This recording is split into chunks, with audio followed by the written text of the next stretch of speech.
Alright YouTube, so we are back with a pretty interesting discussion video regarding Final Fantasy VII Remake. If you guys remember those videos we talked quite a bit about, they've been dropping on Twitter and apparently Instagram, which I didn't know there's an official FF7R Instagram, where they talk about little small things about the game, gameplay mechanics, etc. One keen-eyed fan over on Reddit happened to catch in the video you're watching in the background right now, they play a snippet of the Corel theme marked as a traitor, which is pretty interesting for a couple of reasons. アビリティや魔法を選ぶ時のコマンドを選ぶ時だけプレイヤーが介入し、それ以外の部分はオートでクラウドたちが動いてくるっていう意味ですごくね原作のプレイヤーも安心して楽しめるモードになっております。 For starters, Corel is something we don't experience until a little bit into the game, and so after we've already left Midgar, completing the Midgar segments, going to Junon, taking the boat from Junon to Costa del Sol.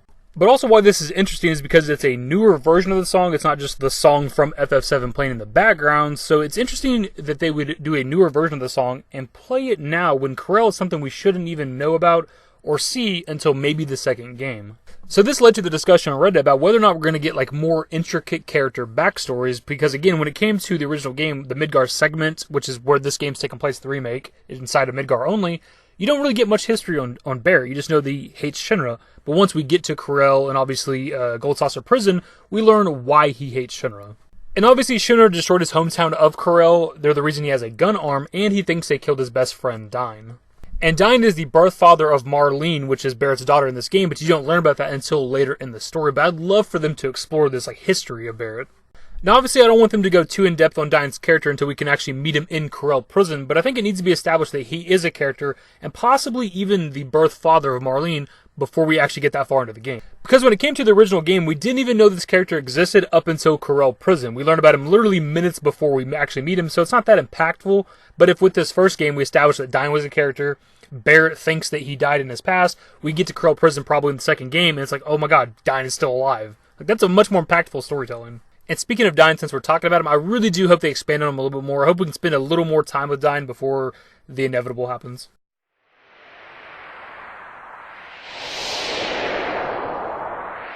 Now, obviously, when it comes to FF7 Remake, they're going to expand on the characters in the game, but I really hope to go more into the history of the characters. When it comes to Jesse, Biggs, and Wedge, why did they join Avalanche? When did they join Avalanche? What did they do before Avalanche? I don't know if there's any lore for that. I was actually having a similar discussion recently with RetroWolf13, which is a fellow FF7 YouTuber. In his video, he talked about them potentially going into the history of Red 13 with his dad and Cosmo Canyon and stuff. And I said that I don't know if that's going to happen in this first game, but maybe they will.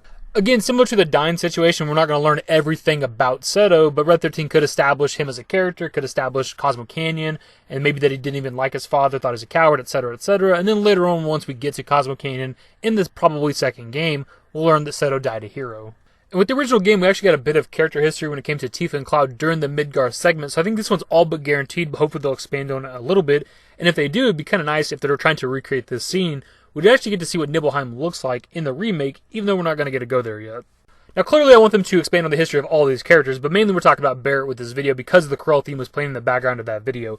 I really want them to actually establish the history of Barret and Shinra, because in the game he's so gung-ho about destroying Shinra and the Mako reactors and saving the planet, and it'd be nice to know exactly why he has that mindset. What is driving Barret to be this way? Why does he hate Shinra so much?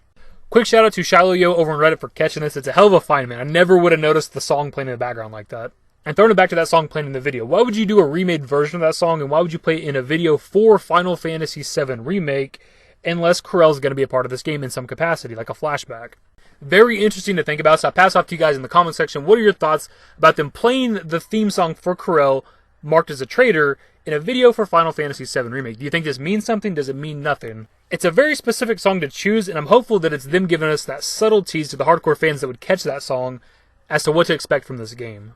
By either way, hopefully you guys enjoyed the video. If you did, give it a thumbs up. Subscribe to the channel if you guys are new and want to stay updated with more Final Fantasy VII Remake content. Turn on my notifications. Follow me on Twitter at TheDashingDavid. And my Discord links, most social networks are in the description and in the outro. Later, guys.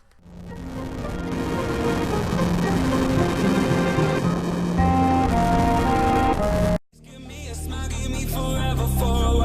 forever for a while, quit